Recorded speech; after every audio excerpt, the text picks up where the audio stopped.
Atas permohonan tersebut sehingga pada tanggal 15 Januari dikeluarkan penetapan untuk keadilan restoratif. Keadilan restoratif ini juga diatur di dalam Perpol 8 tahun 2021, di mana mengembalikan kondisi korban ke kondisi awal.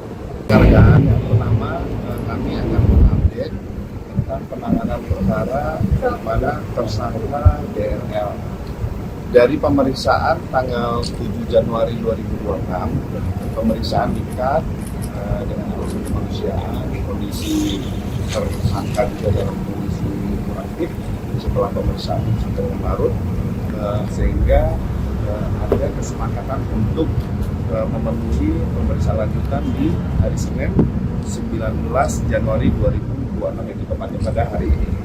Tapi kondisi tersangka DRL juga dalam kondisi yang sakit. Pihak pengacara sudah mengirim surat kepada penyidik pada hari ini untuk diagendakan pada 4 Februari 2020, sehingga pemeriksaan lanjutan hari ini ditunda atas pemeriksaan tersangka. Nanti kami akan update kepada rekan-rekan kembali apakah dalam perjalanan waktu menjelang 4 Februari mungkin ada update dari pelapor bisa dalam kondisi yang fit. Mari kita sama-sama yang bersangkutan juga agar dan kesimpulan. Yang kedua terkait tentang adanya restoratif justice terkait dengan tersangka ES dan tersangka DHL. Nah, ini atas kesepakatan kedua prinsipal di mana pihak dua tersangka tersebut mengajukan permohonan keadilan restoratif justice.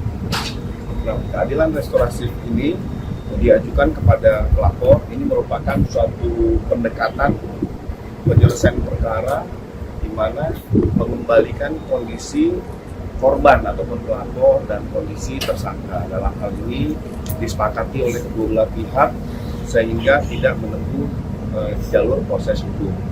Pada tanggal 14 Januari, pihak prinsipal dari tersangka maupun pihak korban dan pelapor mengajukan surat permohonan untuk dilakukan restoratif justice kepada penyidik Polda Metro Jaya, sehingga dilakukan gelar perkara pada saat hari itu dihadiri oleh penyidik, wasidik, ada dari Ditpopam, dari Wasda, dan dari Biduk Polda Metro Jaya.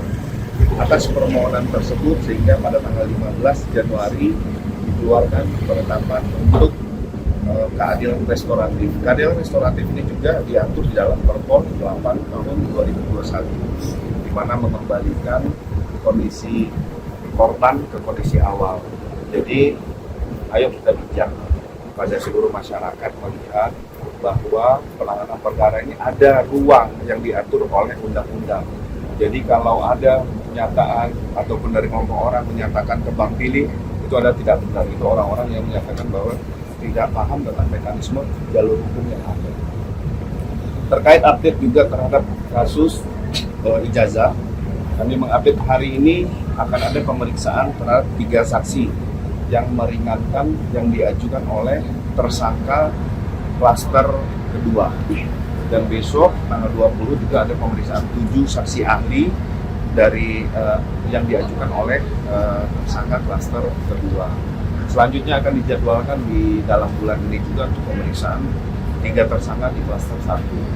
Kami sampaikan kepada teman-teman sekalian terhadap 2 tersangka yang di klaster 1 yang sudah mendapat RJ, ini juga haknya sebagai status tersangka juga sudah dicabut. Kami ulangi, status tersangka juga sudah dicabut serta pencekalan cegah dan tanggal juga dilakukan pencabutan, sehingga kondisinya sudah kembali kepada kondisi sebelum adanya laporan dari perkara.